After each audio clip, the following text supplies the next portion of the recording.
Ladies and gentlemen, we welcome you. I want to greet all of you from your various places, kutoka katika nyumba zenu na mahali popote ambapo mnatazamia this program. I want to take this time and thank all of you for tuning in, and we are excited that you're with us today. Thank you so much for connecting with us today. This is Living Water Center Deliverance Church, Nyahururu, and my name is Pastor Francis Maina. So today, I want us to begin by prayer, and then we proceed on to what the Lord has put in my heart. So let's pray. Father, we thank you. We bless you for this great day that you have given us. We thank you that we are alive. We thank you that we have the Holy Spirit together with us, because Jesus said that he will not leave us nor forsake us. We are excited that we are not alone today. I pray for my viewers. I pray that you bless them. I pray that you lift them. I pray that you encourage them today in the name of Jesus. Thank you for listening to me. In your hands, I commend myself. In Jesus' name, we have prayed. Amen. So all of you that are viewing this program, once again, I want to appreciate you so much from your various places. God bless you even for watching us in the previous sessions that we have had. Today, I want to talk about the faith pillars, or the pillars of faith, because it is good for us to know that without faith, it is not possible to please God. And every Christian, if you don't walk in faith, you have nothing that you may receive from God of heaven. The language that God understands is the language of faith. For you to reach heaven is that you need faith. To receive healing, you need faith. Even for this time that we are in, a time when the nations of the world seems to be shaken a little, what you need is faith for you to be exemplary in the way you are living. So I'm going to trust the Lord that I'm going to help you tukaweze kusikiza neno la Mungu siku ya leo katika mafunzo ambayo nimeita faith pillars. Faith pillars. Na ninashukuru Bwana ya kwamba nimekuwa nikizungumza kuhusu imani siku ambazo zimepita, na hili ni funzo ambalo hatuwezi kuliacha kwa wakati. Tutakaa pale tukiongea kuhusu imani, na najua kwamba Mungu atatusaidia na tutakuja kufaidika sisi wote. Ningetaka tukaweze kusoma neno moja, kwa sababu ni jambo la muhimu sana. Tukaanze mahali pale siku ya leo katika kitabu cha Mark 11:23 to 24. Mark 11:23 to 24. Tuanze pale, alafu tunaamini Mungu ya kwamba atatunenea. Biblia inasema hivi: For assuredly I say to you, whoever says to this mountain, be removed and be cast into the sea, and does not doubt in his heart, but believes that those things he says will be done, you will have whatever he says. Therefore I say to you, whatever things you ask in when you pray, believe that you receive them and you will have them. So hapa tunaona ahadi ambayo Yesu Kristo aliyoahidia wanafunzi. Na katika mstari wa 22 in the same chapter aliwaambia kwamba muwe na imani na Mungu. So ndipo maana imani ikaweze kufanya kazi, na najua kwamba tumezungumza mambo mengi kuhusu imani. I've talked about the foundations of faith. You can go to our YouTube or Facebook na utaweza kupata mafunzo hayo. Lakini leo ningetaka nikachukue muda nikaweze kuzungumzia kuhusu pillars of faith, so that ukaweze kuona mambo ambayo Yesu Kristo aliyosema katika Mark 11 and verse 22 to 24 ikifanya kazi juu ya maisha yako. Faith is spiritual. And therefore, for it to operate in your life, you must be spiritual, equally spiritual. Na lazima uweke mambo kadhaa vizuri, uipange vizuri ikaweze kukutetea, so that unapoitembea katika imani ukaweze kumuona Mungu aishiye milele. So ladies and gentlemen, I want to talk about one pillar, and one pillar is love, upendo, love.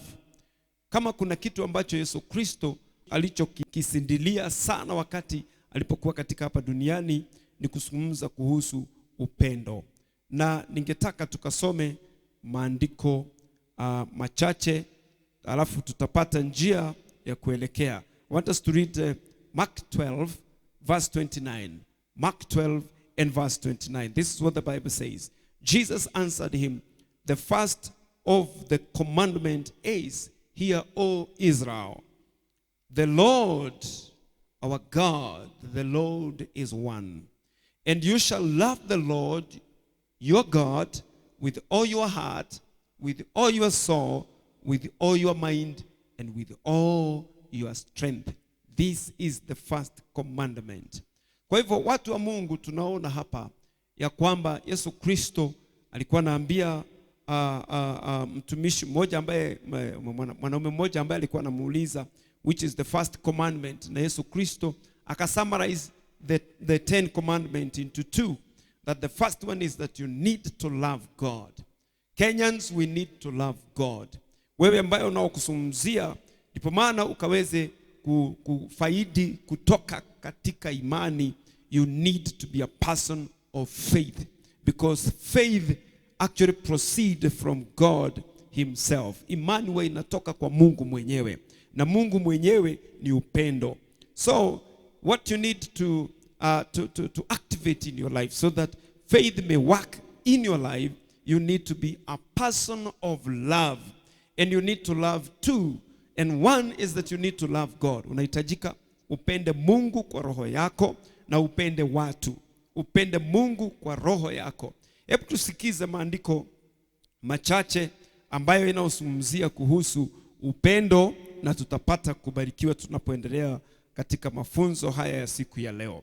1 Corinthians 16 and verse 14. This is what the Bible says. Let all that you do be done with love. Chochote ambacho unachofanya kifanyike katika upendo. Iwe ni kumcha Mungu, iwe ni umeongozwa na upendo. Kwenda kanisani ni upendo. Unapopiga magoti kuomba ni upendo. Ninapohubiri jinsi ambavyo ninavyowahubiria wakati kama huu, iwe upendo ndio umenisukuma. Na ningetaka ujue wewe ambao unaonitazama ya kwamba tunawapenda, na mimi mwenyewe nawapenda katika jina la Yesu Kristo. Na ndipo maana nimeamini Mungu kugharimia program kama hizi, kwa sababu ya mtu mahali akaweze kumuona Mungu na kubarikiwa katika maisha yake. So it is important that we be driven by love. Faith will not work in absence of love. Ndipo maana tukaweze kufaidi kutoka kwa wokovu na baraka ambazo tumepata kupitia Yesu Kristo. It was because of love. For the Bible says very well, for God so loved the world that he gave his only begotten son. Kwa hivyo tunaona hata Yesu Kristo mwenyewe ambao ndio neno ni upendo. So we need to be people of love. If you do anything and it is not driven by genuine love of God, genuine love of men, what you're doing is actually you're wasting your time. Kwa hivyo ni vizuri tukaweze kuangalia maandiko kadhaa hapa. Nataka nisome andiko lingine moja from the book of 1 John 4 and 16. This is what the Bible says. And we have known and believe the love that God has for us. God is love, and he who abides in love abides in God, and God in him. Nataka kuambia hivi mtu wa Mungu, tunapozungumza kuhusu faith, I remember I told you in my past teachings that faith comes by hearing, and by hearing the word of the Lord. And the word itself is God himself.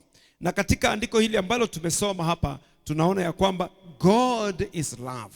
Na kwa hivyo, if you are abiding in God, you are actually abiding in love. Na kama hauna upendo, you have no God at all in your life.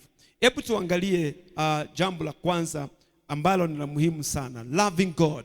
because I'm going to talk about two things here: loving God and loving people. Kenyans, my fellow friends, men, ladies and gentlemen, ni vizuri ya kwamba tukaweze kumpenda Mungu. Hata mahali ambapo tumefika ni Mungu ndiye ametutetea. Wewe ambavyo umeketi katika kwako nyumbani, wewe unaonitazama kupitia TV, unatazama kupitia whichever media that you are using, nataka ujue ya kwamba Mungu amekupenda zaidi. So you equally need to love God. Tazameni kama wa Kenya vile ambavyo Mungu ametupenda. We are not walking in hunger. Na kama kuna watu ambao wanaotembea katika njaa, I know God will provide to you in the name of Jesus. Let's find out the indicators ambazo zitatusaidia tukiwa Wakristo kujua ya kwamba tunampenda Mungu. Indicator number 1 is when you realize that you love God sincerely, because you need to love God sincerely. Lazima umpende Mungu kabisa. Watu wengine huwa wanasema ya kwamba wanapenda Mungu lakini ni kinywa na roho hazipelekani. Ladies and gentlemen, we need to be people who are genuine lovers of God. Watu ambao wanaopenda Mungu kabisa. And I'm telling you, if you are a lover of God and you are watching this video, what I'm going to declare to you today, it will happen in your life in the name of Jesus. Na Mungu wetu akiwa mbinguni huwa anafurahishwa na watu ambao wanaompenda kwa kumaanisha. Watu ambao wametoa maisha yao kwa sababu ya kupenda Mungu. That you cannot sin. You cannot do that which God does not love. Kwa hivyo jambo la kwanza ambalo nataka tuzungumzie hapa is loving God sincerely. That is the very first one. Loving God sincerely. Let's hear maandiko hapa vile ambavyo vinavyosema. Mark 12 and verse 29. Jesus answered him, the first of the commandment is, hear, O Israel, the Lord, our God, the Lord is one, and you shall love the Lord your God with all your heart, with all your soul, with all your mind, and with all your strength. This is the first commandment. Kwa hivyo ni vizuri tukaweze kujua kwamba kila binadamu anayepumua, kila binadamu ambayo ako katika dunia hii umeumbwa, unafanana na mimi kama mtu, tumeitwa ya kwamba tukampende Mungu aishaye milele. Hakuna mtu ambaye anakaa kivyake bila uwepo wa Mungu ama bila uweza wa Mungu. God has enabled us to be what we are today. Let me go back again and talk about 4 indicators or 5 indicators that you love God. Number 1, if you hate what he hates. Kama unachukia kile ambacho Mungu amechukia, basi you love God. And therefore, as you exercise faith, you believe him for whatever you believe him for, he will come to you in the name of the Lord Jesus Christ. Indicator number 1 is that when you love God, you hate what he hates. The Bible says that two cannot walk together unless they agree. Wawili hawawezi kutembea pamoja pasipo kukubaliana. Na kwa hivyo, kama rafiki yako ni Mungu na kuna mambo ambayo anayochukia, basi hata wewe ishukie. Tukiwa watu ambao tunaotembea kulingana na muongozo na mwelekezo wa Mungu, basi imani yetu italeta matunda vizuri bila kungangana. What we are going to believe God for, surely it shall be done. If you hate what God hates, I am promising you, you walk in this journey with God, finally you'll go to live together with the Lord Jesus Christ. Hear what Proverbs 6 verse 16 to 17 says. Ladies and gentlemen, my friend, the person that is viewing me today, this is what the Bible says. These 6 things the Lord hates. Therefore we need to hate them. Also, yes, 7 are an abomination to him. And these things God hates them. So therefore, if you love him and you want to operate in faith, you know the goodness with faith is that whatever you desire, it is granted. Whatever you speak, it will be done in the name of Jesus. 7 things that God hates. 1, a proud look, a lying tongue, hearts that shed innocent blood, a heart that devises wicked plans, feet that are swift in learning to evil, a false witness who speaks lies, and one who sows discords among brethren. Mambo 7 ambayo Mungu anayachukia. Na ninakunenea siku ya leo na ninakuomba upende Mungu. Na kwa hivyo chukia haya mambo ambayo Mungu anayoyachukia. Kiburi. pride. Some people are very proud. They are proud to an extent that they cannot even honor God in their life.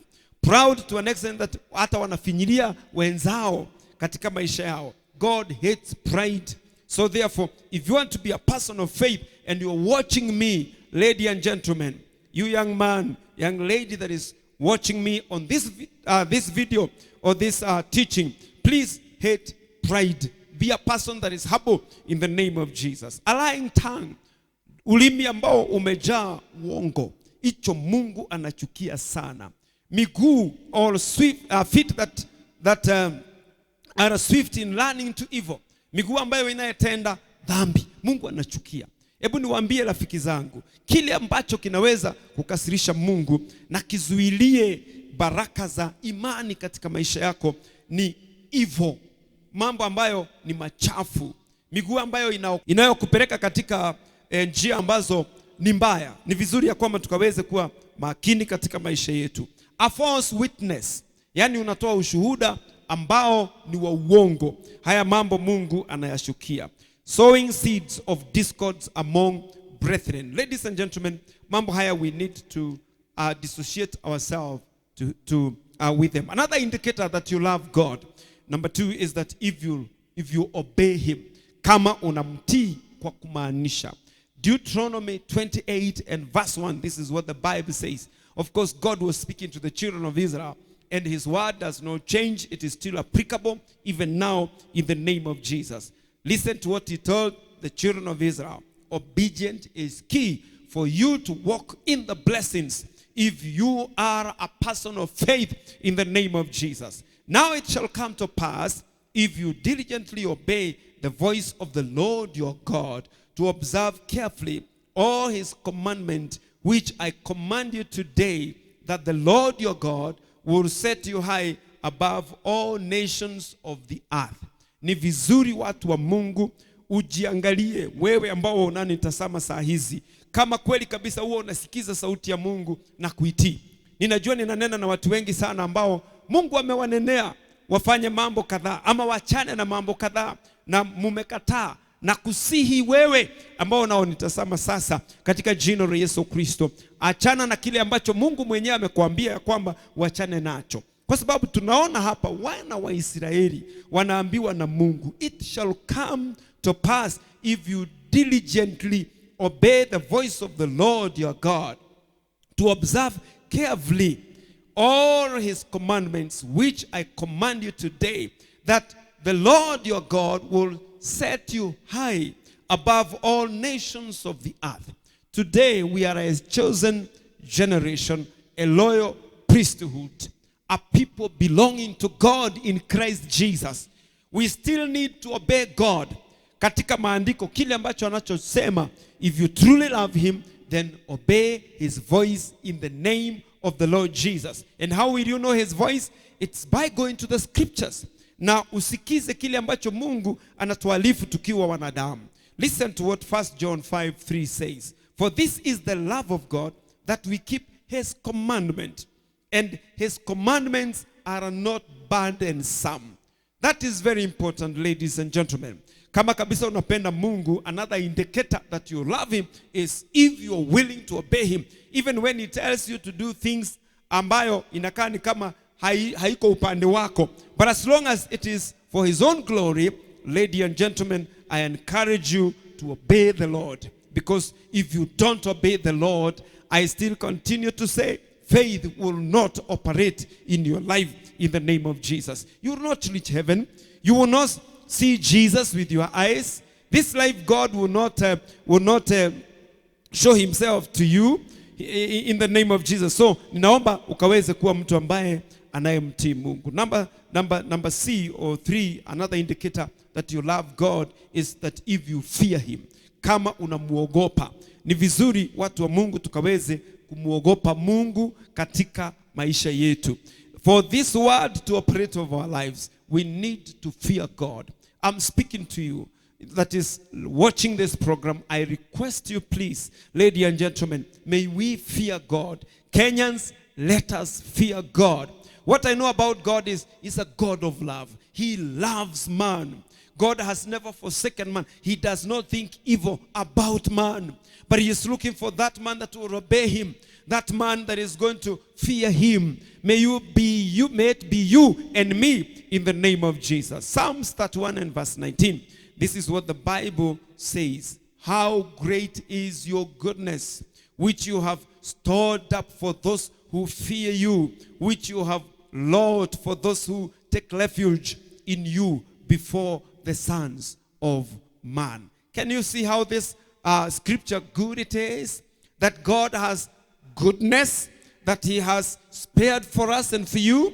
That how great is your goodness. Unaweza kuimagine ukuu wa wema wa Mungu katika maisha yetu. That I will speak his word, which he says that he is watching over it in heaven, because he tested it 7 times. Ili neno aliweza kulijaribu na akaona linafaa, akaliachilia hapa duniani na ameliseto kule mbinguni. And right now what he is looking for is a person of faith. Mtu ambaye atakayesimama na hili neno katika maisha yake, akapokea uponyaji, akapokea ushindi, akapokea kutiwa nguvu, akapokea hata direction in his life katika hili neno. So it is very important that, ladies and gentlemen, we all fear God. Do you fear God? I pray that you fear God more than any other thing. Hata wakati kama huu ambapo kuna huu ugonjwa ambao unasemekana huko. What we need to fear most is not even corona. We are supposed to fear God. You fear God, he will protect you. You fear God, he will keep you. You fear God, he will sustain you in the name of Jesus. What God is looking for ni watu ambao wanao muogopa. Hebu nisome hili andiko tena, linasema, how great is your goodness, which you have stored up for those who fear you, which you have Lord for those who take refuge in you before the sons of man. Ninaomba wewe ambao unaonitazama muogope Mungu katika jina la Yesu Kristo. Na ukiwa unaogopa Mungu, of course, you cannot be involved in all that he hates. Kama vile ambavyo nimeweza kuwasomea hapo mbele ya this point. So please fear God in the name of Jesus. Another indicator that you fear God is that if you can seek him diligently. Kama unaweza kumtafuta kwa kumaanisha. Watu wa Kenya na wale ambao mnaotazama katika mji huu wa Nyahururu na maeneo haya, naomba ya kwamba tukawe watu ambao watakao mtafuta Mungu. If you are a seeker of God, you will become spiritual. And this word is spiritual. Kwa hivyo ukiwa mtu ambaye anayetafuta Mungu, don't become so busy ya kwamba hata upatikani mbele ya uwepo wa Mungu. Kila saa ni shughuli za hii dunia. Hizi shughuli zitakuja kuisha siku moja. They will come to an end. They will come to a halt. But this God will never cease. Hata yeye mwenyewe ndiye amesema vizuri katika maandiko ya kwamba my word will never pass away. But every other thing will pass away. Be a seeker of God if you truly love him. Nataka kuamini ya kwamba kama unapenda kitu, unakitafuta kwa kumaanisha. I am therefore encouraging those that are viewing this program, be seekers of God. Kenyans, let us seek God. Na tukimtafuta Mungu, atatupigania. Magonjwa kama haya ambayo imesimamisha mabiashara, mashule, mahoteli, vitu mingi vimekaa kama vimesimama. Tukimtafuta Mungu kabisa, and then we raise our faith, I believe that these things will disappear in the name of Jesus. Allow me to read 1 Chronicles 16 verse 11. This is what the Bible says. Look to the Lord and his strength. Seek his face always. Seek his face always. That's what the Bible is saying. Tafuta uso wake kila wakati katika jina la Yesu Kristo. Na kuna faida. I love what Hebrews chapter 11 and verse 6 says, that those who seek him diligently, he rewards them. Kwa hivyo ni vizuri ya kwamba tukaweze kuwa watu ambao wanaomtafuta Mungu kwa kumaanisha katika jina la Yesu Kristo. I pray that you will be a seeker of God in your family, together with your children, in the name of Jesus. Could you be having a challenge in your life? What you need to do, set a time with God. Set a time for God. Na unapofanya hivyo, God will handle your issue in the name of the Lord Jesus Christ. Na ndipo maana Roho Mtakatifu akaweze kufanya kazi na kukuongoza ni neno gani ambalo utakalo liweka katika maisha yako. What you need is to be a person of seeker or seeking of God. No wonder Jesus said that seek ye first the kingdom of God and his righteousness. You seek God and his righteousness. Na unapofanya hivyo utamuona Mungu kabisa. So I'm saying one indicator that you love God is that if you can seek him kabisa katika maisha yako. Proverbs 8 verse 17, this is what the Bible says. I love those who love me, and seek me will find me. Sikiza tena, nilisome hili andiko kwa sababu ni nzuri. This is what he says. I love those who love me, and those who seek me will find me. May you love the Lord in the name of Jesus. May you seek him, because how good it is to have God with you. How good it is iwe ya kwamba jamii yako iko na Mungu. Wewe ukuwa mzee uko na Mungu. Wewe ukuwa mama ambao nao nitazama sasa uko na Mungu. Maybe kuna mambo ambayo inaokusumbua, imekuwa maneno ya kutatanisha katika maisha yako. Maybe kuna ukosaji ambao uko kule. What you need to do is seek God. Tarry in his presence. And the Lord, he says, you'll find me. And you know, and I say this, where God is, there is joy. And there is fullness of joy. For the Bible says, in his presence, there is fullness of joy. Kwa hivyo nataka kusema hivi, ya kwamba tukajue na tufahamu katika jina la Yesu Kristo, kabisa kama unapenda Mungu, then faith will operate in your life. And I've said there are 4 indicators that shows that you love God. And I've said number one, ambaye ni ya kwanza ni kwamba if you hate what he hates. Ukichukia kile ambacho amechukia. If you obey his voice, then you love him. And I've said another one is that if you fear him, then you love him in the name of Jesus. And then finally I've said, if you seek him diligently. How blessed it is for you that are a seeker of God and you're watching this program. We will never be defeated in the name of Jesus. Because if God be for us, who can be against us? Another thing that love also, we need to check ourselves about the way we walk on love, because I've said one pillar of love, one pillar of faith is love, is how we love people. Love for others. Upendo juu ya watu wengine. So nimesema upendo wa kwanza ni kati yako na Mungu, kumpenda Mungu. Upendo wa pili ni upendo kwa watu wengine. Kwa sababu watu wengi sana wako na shida na challenge kubwa kwa kulemewa kupenda watu wengine. If you don't love other persons, if you don't love your neighbor, faith cannot operate in your life. And actually, hauwezi kumuona Mungu. The Bible says, seek ye peace with all people. Seek ye peace with all people, and godliness, without which no man will see God. A very serious scripture in the book of Hebrews.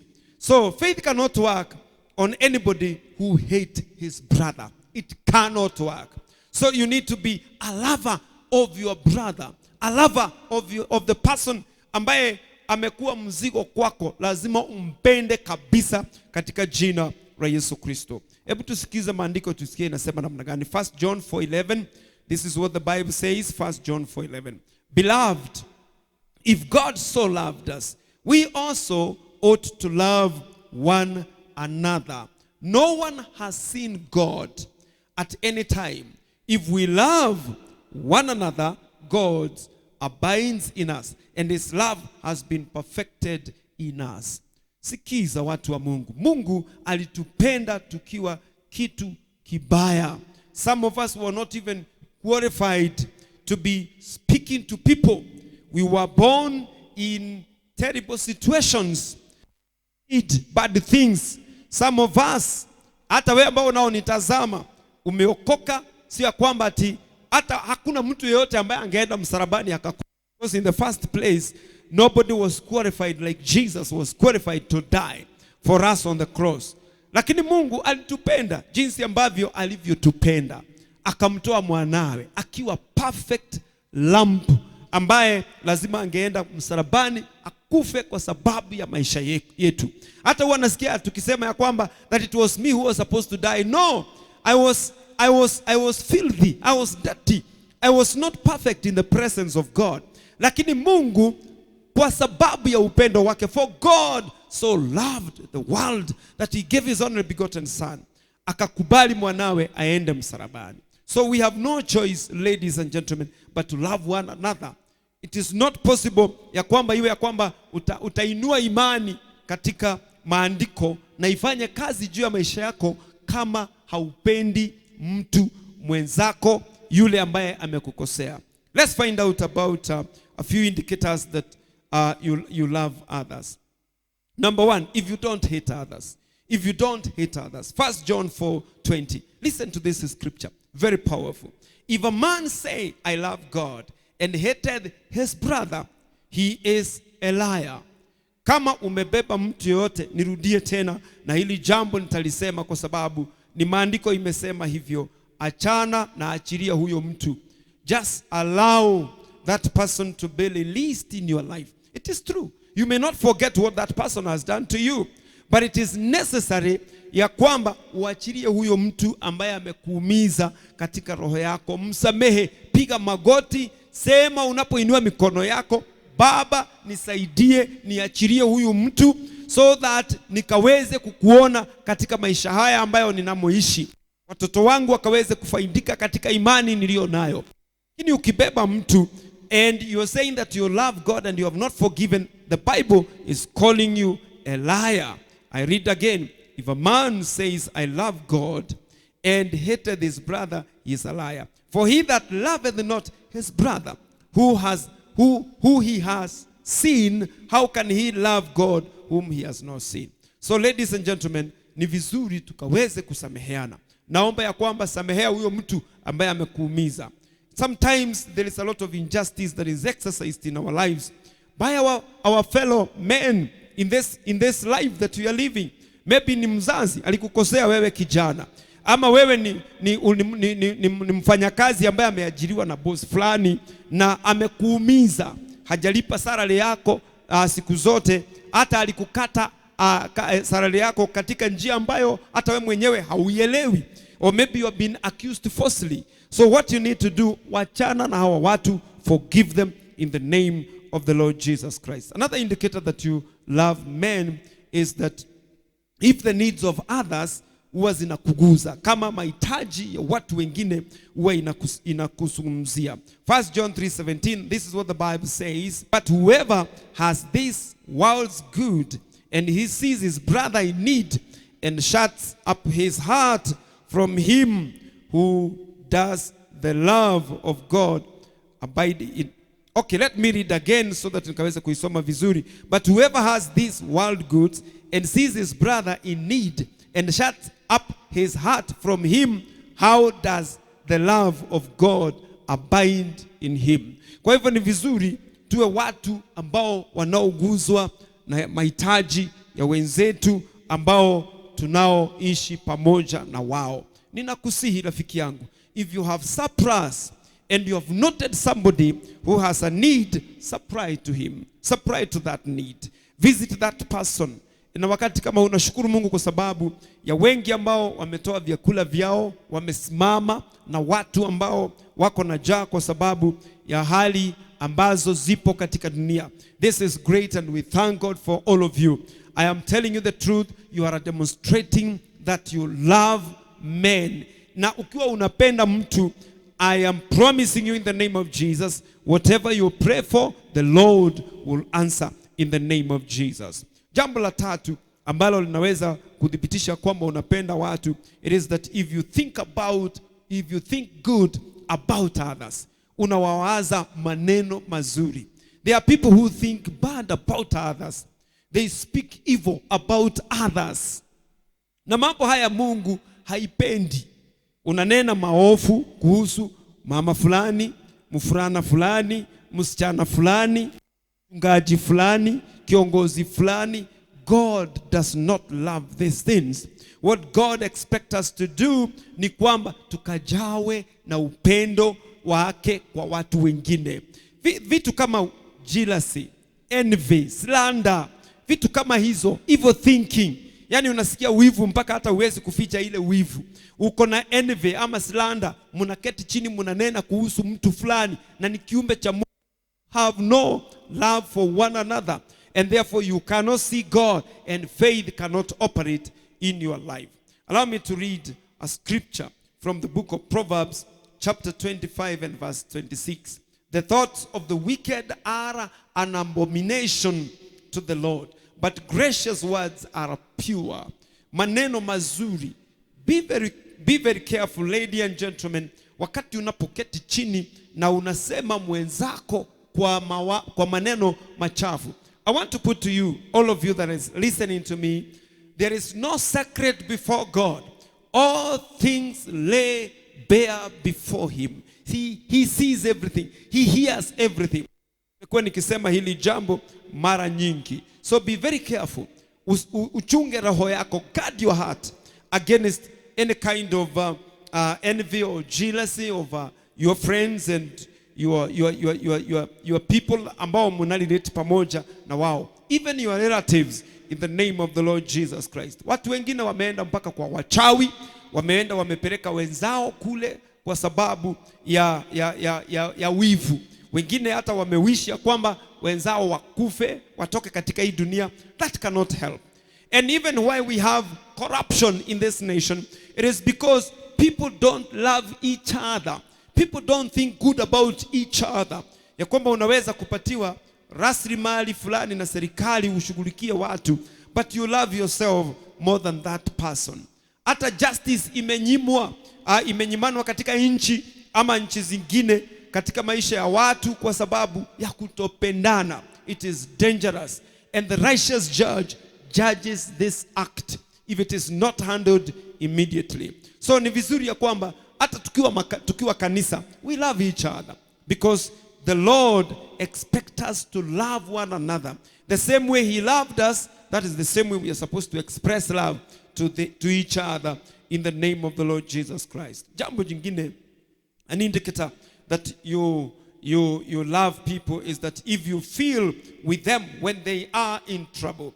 Wakati unapohisi pamoja na wao wakati watu wanapopitia mambo mazito. Ladies and gentlemen, we pray that the Lord will be gracious to you hata wakati kama huu ambapo wengine kazi zenu haziendelei. We feel with you. I wish there is something that we could do for you, but we can ask God to be merciful to you in the name of the Lord Jesus Christ. We pray ya kwamba Mungu aishe milele atawatembelea. Kama wewe ni msafi, ninaomba nikiwa katika hii nyumba yako kwamba muujiza utendeke katika maisha yako katika jina la Yesu Kristo. Mungu akuonekanie in the mighty name of the Lord Jesus Christ. Of course, we feel na wazazi wakati kama huu ambapo watoto hawapo shule. Wewe ambao ni mwanafunzi, you desired ya kwamba utamaliza class 8. You desire that you're going to be done with the university, but that has not happened. You cannot blame anybody. It is the entire world the way it is. And we pray that you'll get courage in the name of the Lord Jesus Christ. Ni vizuri watu wa Mungu tuna feel na watu wengine. And I want to appreciate all of you, wale ambao wakati wanasikia kwamba kuna kitu mtu fulani anapitia. First of all, feel with that person. Don't do it so that it will be done to you in times of trouble. But just feel with that person. It is very important. The Bible says in the book of Romans 12:9-13, let love be without hypocrisy. Abhor what is evil. Cling to what is good. Be kind, affectionate to one another with brotherly love, in honor, giving preference to one another. That's very, very good. Distributing to the need of the saints, given to hospitality. Kwa hivyo ni jambo la muhimu sana watu wa Mungu. Katika hili andiko linatuhimiza ya kwamba we distribute to the needs of others. We feel with them. That is very, very, very important. Another thing ambayo ninaweza kuita pillar of faith, I've talked about love, and I've talked about love of God. You must be uwe mtu ambaye anayependa Mungu na uwe mtu ambaye anayependa wanadamu. Another thing, number 2, is that you need to depend on the Holy Spirit for leading. Kanisa tunahitaji tuwe watu ambao wanaopenda Roho Mtakatifu. Faith is spiritual. Allow the spiritual to dominate the carnal man. Ukiwa mtu ambaye ni wa kiroho na unaongozwa na Roho wa Mungu, I am promising you in the name of the Lord Jesus Christ that your faith will work. That's why what tunasema faith is supernatural force. The supernatural force is not carnality. It is the Spirit of the Lord. And this word, when it is mixed up with faith in the Spirit of God, it will definitely bring results to your life. So ni vizuri ya kwamba tukaweze kuwa watu wa kiroho. And that's why I'm encouraging those that are viewing me and you're born again. Kama unataka faith ifanye kazi juu ya maisha yako, be a person of prayer and fasting, totally surrendering yourself to the leading of the Holy Spirit. Tusikule kutoka Januari mpaka December, yani hata hauna nafasi ya kujiweka kando kwa ajili ya kujipeana kwa Roho wa Mungu akaweze kukuelekeza. You need to be a spiritual person. And how do we submit to the Spirit of the Lord? Ni wakati tumefinyiria mtu huyu wa nje, tunajipatiana kwa mtu wa ndani katika maombi ya kuomba na kufunga. And I want to thank God because of the many churches ambazo ziko katika nchi hii na huwa zinaita watu kwa ajili ya maombi na kufunga. By doing so, we are actually activating the spiritual man that is supposed to connect to the things of God, and these things of God are activated through faith, na kwa hivyo tutaona results katika maisha yetu. Nataka uangalie sana watu ambao they take a lot of time with a lot of wisdom and understanding in prayer and fasting, they do exploit for God. Lakini ukiwa tu ni mtu ambaye ni mtu anaishi tu maisha ya kawaida, hautengi wakati na Mungu, hauna hata lisaa la kuomba, ukimcha Mungu, ukinyamaza mbele zake, I'm telling you faith cannot operate in your life. Let's listen to Romans chapter 8 and verse 6 to 10. This is what the Bible says. For to be carnally minded is death, but to be spiritually minded is life and peace. So then those who are in the flesh cannot please God. That is very powerful. But you are not in the flesh, but in the Spirit, if indeed the Spirit of God dwells in you. How I pray kwamba we are going to embrace this in the name of Jesus. Now, if anyone does not have the Spirit of Christ, he is not his. I pray kwamba wewe ambao unaonitazama siku ya leo, you're going to be a person of the Spirit in the name of Jesus. And the way to activate the spiritual life in your life, I've said, ni kukaa katika mahali pa kuomba na kufunga katika jina la Yesu Kristo.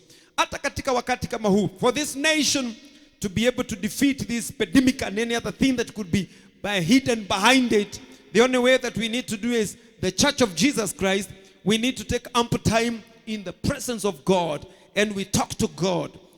So that akaweze kutuongoza na kutufichulia mambo mengine ambayo ni asiri sana, ambayo haijulikani inatoka wapi. I want to thank God kwa sababu ya wale ambao wamejua hii siri. Number 3, the other thing that you also need to know about the period of faith is that the state of your heart. The state of your heart. I said hapa katika mafunzo ambayo yaliyopita ya kwamba ni vizuri tukaweze kujua mtu wa ndani ndiye huwa anashawishika, na asiposhawishika imani haiwezi kufanya kazi juu ya maisha yako. So the state of your heart is very important. It's actually a pillar of faith, and therefore you need to guard your heart, for it arouses issues of life. Issues of life, they spring from the heart. Watu wengi sana wamekuwa na issues katika maisha yao ni kwa sababu ya kutochunga roho zao. God lives in the heart of man. The Bible says in the book of Jeremiah that the heart of a man is so deceitful. Hata wewe inauliza, who will understand this heart? Roho ya kila mtu, awe mkubwa ama mdogo, hata mimi ambao anayewahubiria, ni Mungu anayejua na kufahamu roho ambayo nimebeba. The heart is key in every man. If you are having a heart that is not settled, A heart that carries things you may not see faith operate in your life. And that's why I'm saying the state of your heart is a strong pillar for your faith to operate in your life. Naomba ya kwamba tukawe na roho safi, roho ambazo Mungu anafurahishwa nazo. Za aina hiyo Mungu atatutendea katika maisha yetu. Proverbs 4:23, this is what the Bible says. Above all else, guard your heart, for everything you do flows from it. Can you imagine? Everything that we do, chochote ambacho tunachofanya, ukiona mtu vile ambavyo ako ni kwa sababu ya hali ya roho yake. And I want to thank God. You see successful people, they are born again successful is because they have taken care of your heart. My friend, nyinyi ambao mnaonitazama katika nyumba zenu, wewe mzee, wewe mama, chunga roho yako, because God cannot be deceived. God cannot be mocked. That's what the Bible says. Kile ambacho mtu amebeba, kile ambacho umekubali kiwe katika maisha yako, hicho ndicho ambacho kitakufaidi katika maisha yako. Kwa hivyo, let's guard our hearts. And I'm saying this, that we should guard our hearts against the things that God hates. Things ambazo haziwezi kumfurahisha Mungu. Every time unapoamuka, ombea roho yako. Tamani ya kwamba hiyo roho itamfurahisha Mungu. Kwa sababu Mungu hakai kwa kichwa, Mungu hakai kwa miguu, Mungu hakai kwa tumbo hizi, hapana. Mungu huwa anakaa ndani ya roho zetu. And no wonder he asks, who can build me a house? Nobody. But God lives in the heart. Kwa hivyo naomba ya kwamba mtu wako wa ndani akawe msafi. Huyu mtu wa ndani anaweza kuwaza mambo mengine ambayo ni ya maajabu, na inaweza kufanya uwepo wa Mungu uwe mbali na wewe, and therefore faith will not operate in your life. Jambo la nne, the fourth pillar, is the truthfulness of God's words. Neno la Mungu ni la kweli kabisa, rafiki yangu. Kama kuna kitu ambacho ni credible na tukiwa we need to hold on is the word of God. Neno la Mungu. The word of God is so true. The word of God does not change. The word of God is the same yesterday, today, and forever. When God promises that I am the Lord your healer, it means exactly like that. Kwa sababu yeye siye mtu anene kama mtu. Mtu anaweza kuahidi, mtu alemewe. Mtu anaweza kukuambia mambo mazuri, akuahidi vitu mingi, lakini haitakusaidia. And that's why every listener of this program, I encourage you to embrace the credibility of the word of God, because that is where we have our victory. Na hili neno halikuandikiwa wanyama ama vitu vingine vyovyote katika dunia hii. Hili neno limeandikiwa wanadamu. God thought about man. God loves man, and he wants to have fellowship with man. He wants to do good to man. Wewe ambao unaonitazama, ndio wewe Mungu anataka akutendee katika jina la Yesu Kristo. But you must believe in him, because any spirit of unbelief, that does not glorify God. And do you know where unbelief comes? Unbelief comes in the heart. And that's why I'm saying we need to guard our heart. The book of Numbers 23:19, this is what the Bible says. God is not a man that he should lie, nor a son of man that he should repent. Has he said, will he not do it? God is not a man, my friend. God is faithful in whatever he says, because he is God. Nataka nisome andiko lingine hapa from the book of Psalms 119 and verse 84. Arafu tunapokaribia kumaliza, because I've been talking about the pillars of faith, and nitarudia tena tunapokaribia kumaliza. Forever, O Lord, your word is settled in heaven. That's what the Bible says. Your faithfulness endures to all generations. That is very true. The word of God is settled in heaven. Ladies and gentlemen, I want to thank God that today, in summary, this is what I have taught in this preaching today. And in our next teaching, we are going to talk about receiving by faith. Receiving by faith. We have been laying foundation. Now, in the next teaching, we are going to go deeper and we talk about receiving by faith. I've talked about the pillars of faith. And I've said one pillar is love. And we need to love God and we love man. Na nikawapa signs or indicators ambazo unaweza kujipima nazo ujue kama unapenda Mungu. Nikasema lazima uchukie what he hates, you hate it. Number 2, I said that if you need to be you need to find out from your walk together with God. Am I obedient? Like I'm talking to you, man, where ambao umeokoka and the Lord has been speaking to you very many times to stop that habit that you're doing, and probably you have not done it. Please do it. It is for your own good, because if you do so, our life is going to be good for you. Kuna wengine hapa mumeambiwa na Mungu na amewazungumzia mara nyingi, nipatieni maisha yenu, okokeni. Do that. It is good to be for your own good in the name of Jesus. I have said also that if you fear God, it's a good indicator that you love God. And the other one is that if you seek him diligently, it is a good indicator that you love God. And you cannot live na uwe unatuambia kwamba unapenda Mungu lakini hauna nafasi ya kumtafuta Mungu, hauji mbele zake, wewe ni mtu wa Sunday peke yake. That is not true. Again, also, if you cannot risk for God, probably you don't love him.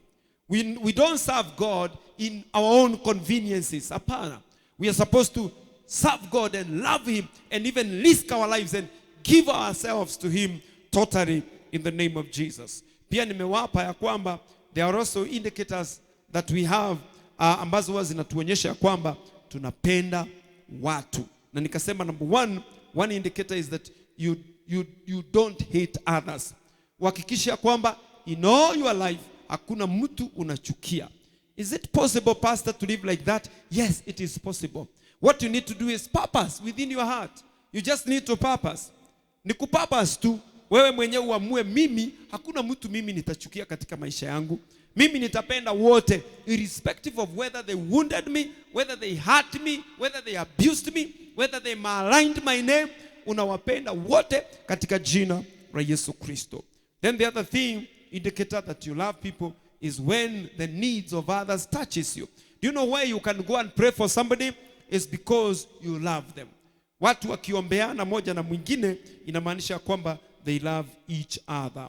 Then another indicator I've said is when you think good about people. You have no envy, you have no jealousy, you don't slander people. People slander each other. Even in the market watu wanakulana na midomo, na ujui ya kwamba wakati unaposema mabaya kuhusu mwenzako actually unamroga, unakuwa more worse kuliko mlogi. So please I pray in the name of Jesus ya kwamba watu tupendane. Ukisikia mtu anataka kusema sana kuhusu mwenzako, mwambie mambo kama hayo mimi wasifanyi. Mimi ninaogopa Mungu na mimi nataka katika maisha yangu ambayo nayoishi ikaweze kuwa ya faida katika maisha yangu. And then when you feel with people, it's also another sign. And I said pillar number 2 is when you learn to depend on the Holy Spirit. Yani una depend na Roho Mtakatifu. Una kill the man called carnal man. Mtu ambaye anapenda usherati, ulevi, ugomvi, vita ambazo hazina mwelekeo, mambo ambayo huwezi kubariki wewe na hata kusaidia kwa njia zozote. Let's have peace every time in the name of Jesus. Hata wakati kama huu in the name of Jesus. Kasema pillar number 3 is that you need to have a heart that is pure. And then finally I said we need to be people who believe in the credibility of the word of God. Thank you so much for listening to this teaching today. I've done a lot of teaching. I know that is what God has called me, and I will do it until I leave this world. Ninapomaliza ibada hii, ningetaka tukaombe pamoja nawe, kwa sababu ninajua kuna wengine mnaponitazama na mnasema, pastor, ikiwezekana tafadhali niombee, niko na mahitaji ambayo niko nayo. I want to pray with you. Those of us that are believing God, particularly for provision, for healing, and even for way out. Wengine you lost your job, na pengine hata haujui maisha itaendelea namna gani, itaendelea. I'm going to pray with you today in the name of Jesus. And we'll also pray for this nation. Let's pray. Father, in the name of Jesus, we thank you for allowing us to experience your peace of our lives. Thank you for the teaching that we have had today about the pillars of faith. I pray for the viewers that are viewing this program today. Ninaposimama mbele zao katika runinga yao nyumbani mwao, natangaza miujiza itendeke katika maisha yao. Wale ambao wako na imani, I pray in the name of Jesus, they will encounter God this week.